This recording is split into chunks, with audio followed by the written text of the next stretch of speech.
जैसे ये पूरी दौड़ 14 तारीख से इन 46,000 वैकेंसीज की तरफ चली गई और उसमें आप लोगों का योगदान काफी है। Go next. ये रिफॉर्म क्यों आया? ये रिफॉर्म लॉन्ग पेंडिंग था। सबसे ऊपर वाली आप स्टेटमेंट देखिए, ये स्टेटमेंट आज की नहीं है, ये 1989 की स्टेटमेंट है। 1989 में ये काम शुरू हुआ था। हमारी तमन्ना थी कि ये काम शुरू हो, बट उसकी और भी कई सारी पहलू थे। वो चाहता था कि ऑफिसर की एज कम हो, कमांडिंग ऑफिसर की एज कम हो, टीथ टू टेल रेशियो कम हो, तो एक एक करके ये काम शुरू करा गया। कमांडिंग ऑफिसर की एज कम करी गई, जो हमारी टीथ टू टेल रेशियो है वो कम करी गई। उसके बाद कारगिल रिव्यू कमेटी के अंदर अरुण सिंह कमेटी ने बोला एक सीडीएस का गठन होना चाहिए, वो काम हुआ। अब उसी चीज को आगे ले जाते हुए हमने जो नेक्स्ट रिफॉर्म था वो था कि किसी तरीके से जो एज हमारी 32 साल है, ये देखिए ये बता रहा है 30 साल 1989, आज ये 32 साल पहुंच गई है। 32 साल को किस तरीके से 26 साल ला सके। ऐसा क्यों? हमारे को यूथफुल प्रोफाइल चाहिए।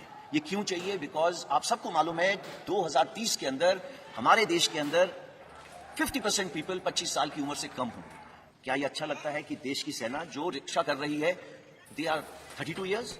ये हमारा सिर्फ एक ही मुद्दा है कि हम किसी तरीके से यंग हो जाए।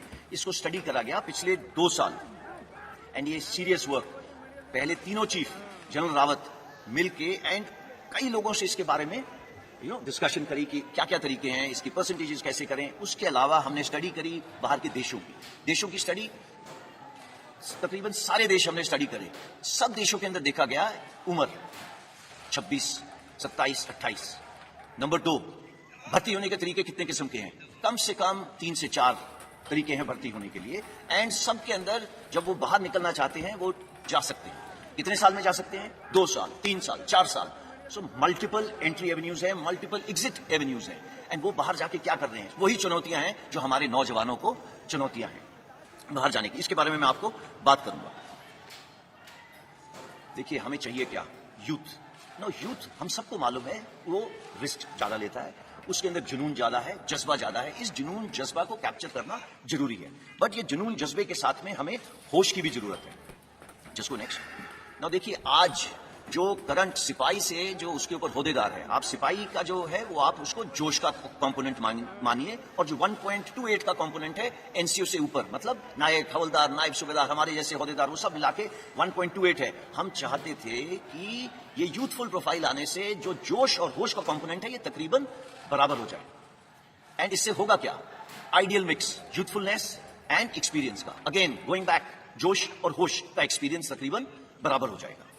गो नेक्स्ट। सी, आज देश के अंदर आपको मालूम है कि फौज की कितनी रिटायरमेंट्स हैं, ये आप सबको मालूम है। फौज के अंदर, आर्मी के अंदर तकरीबन 45,000 से 60,000, नेवी के अंदर तकरीबन 2,500 से 3,500, एयरफोर्स के अंदर सिमिलर नंबर, वो सिर्फ 5,000 हो जाता है। हाउएवर, जो आपको पता होना चाहिए, ये नंबर्स हैं जो हमारे प्रीमेच्योर रिटायरमेंट ले रहे हैं। प्रीमेच्योर रिटायरमेंट का मतलब क्या है? प्रीमेच्योर रिटायरमेंट का मतलब ये है कि अगर मैंने इस फौज के अंदर 25 साल, 30 साल, मैं अभी 59 ईयर्स का हो गया हूं, 60 में मैंने रिटायर करना है, वो मेरी पूरी एज सर्विस की है। बट इतने तादाद में लोग हैं। इंडियन आर्मी में तकरीबन 14,000, इंडियन नेवी में तकरीबन 3,000, एयरफोर्स में तकरीबन 500 से 600। ये लोग आज भी बाहर जा रहे हैं। इनकी उम्र क्या है?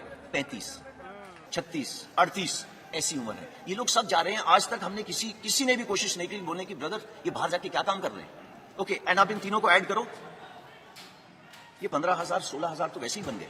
जब हम लोग बात कर रहे हैं 40-46,000 की 4.5 साल के बाद, तो आप इसको थोड़ा सा अपने दिमाग में रखना, इसके बारे में दोबारा चर्चा करेंगे। Go next. C, coming before मैं पे एंड अलाउंसेस पे आता हूं, उससे पहले मैं बात करता हूं ट्रेनिंग की। सी, आज का युवक हमारे से अच्छा है। हमारे से पहले वाला युवक, करेक्शन, हमारे से भूतपूर्व सैनिक हमसे खराब नहीं थे, बट हमारी खुराक ज्यादा अच्छी है, उनकी खुराक हमारे से कम थी। आगे आने वाला जो यूरोप है उसकी खुराक भी अच्छी है, उसकी पढ़ाई भी अच्छी है, वो एक टेक्नोलॉजी के साथ अडेप्ट है, वो पैदा हुआ है मोबाइल फोन के साथ, उसको पता है मोबाइल फोन का क्या है। और तो वो कल को जो ड्रोन वॉरफेयर हो, जो आप आज देख रहे हैं टीवी के ऊपर, एक टैंक चल रहा है, टैंक को टैंक नहीं लड़ रहा, टैंक को एक ड्रोन लड़ रहा है। तो आगे आने वाली जो लड़ाई है वो अलग किस्म की होगी, टेक्नोलॉजिकली सैवी होगी। अगर वो टेक्नोलॉजिकली सैवी होगी तो उसके लिए अलग किस्म के लोग चाहिए, और वो कौन सा किस्म है? हमारा यूथ, भारत का नौजवान। ये भारत का नौजवान क्योंकि टेक्नोलॉजी के अडेप्ट है, वो पैदा हुआ है ये मोबाइल के साथ खेलता हुआ, कंप्यूटर के साथ खेलता हुआ, और वो आता कहां से है? गांव से। हमारी इनटेक 70% विलेज से। नाउ अगर हमारी विलेज से 70% इनटेक है, तो हमारे को जो सोल्यूशंस बनानी है उनको मद्देनजर रख के बनानी है, ना कि जो अर्बन एरिया के लोग हैं। सो अगर इन 70% को देखा जाए तो वो कहां से आ रहे हैं? गांव से। उसके पास है क्या वहां पे? खेत या कोई छोटा मोटा व्यवसाय।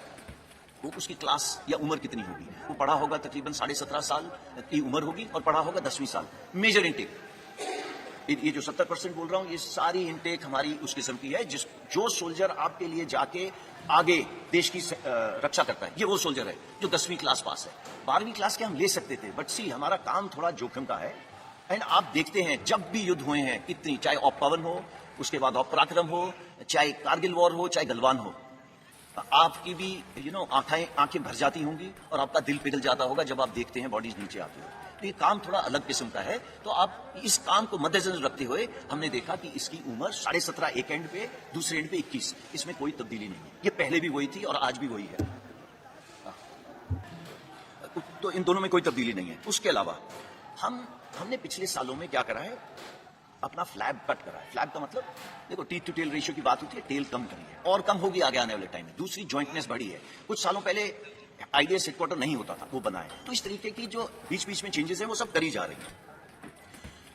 उसके अलावा नेक्स्ट चीज ये है कि अगले 4 से 5 साल में हमारी इंटेक 50,000 से 60,000 होगी। इसको ब्लाइंड कर, 50,000 से 60,000 होगी।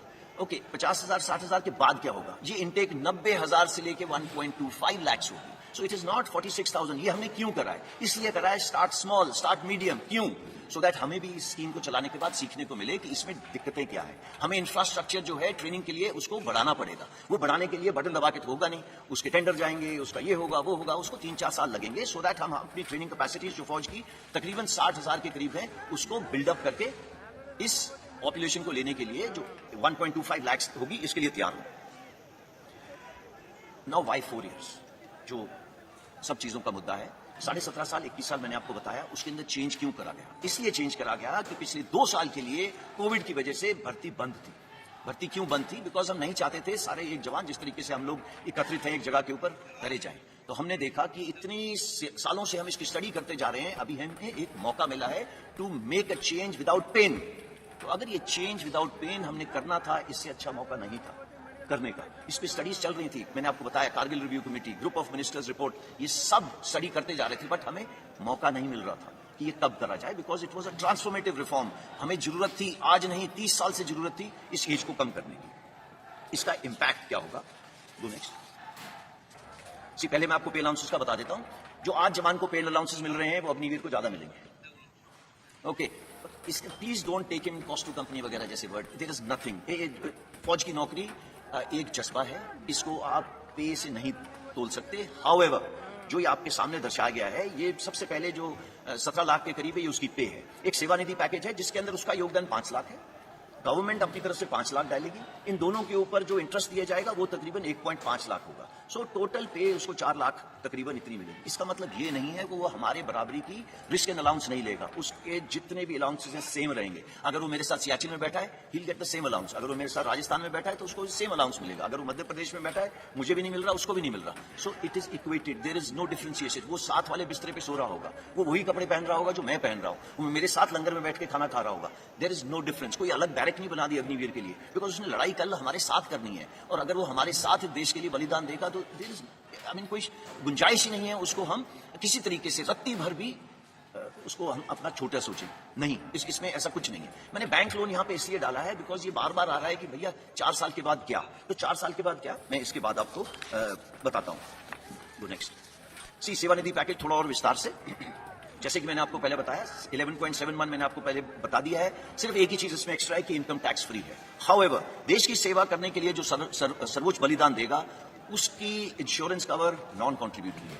आज पूरे देश में मैं भी कंट्रीब्यूशन देता हूं, जो बाहर जवान खड़ा हुआ है वो भी कंट्रीब्यूशन देता है। सिर्फ एक इंसान है अग्निवीर जो आगे आने वाले टाइम पे कंट्रीब्यूशन नहीं देगा और उसको तकरीबन 1 करोड़ का इंश्योरेंस मिलेगी अगर उसने अपने देश के लिए किसी वजह से बलिदान दिया।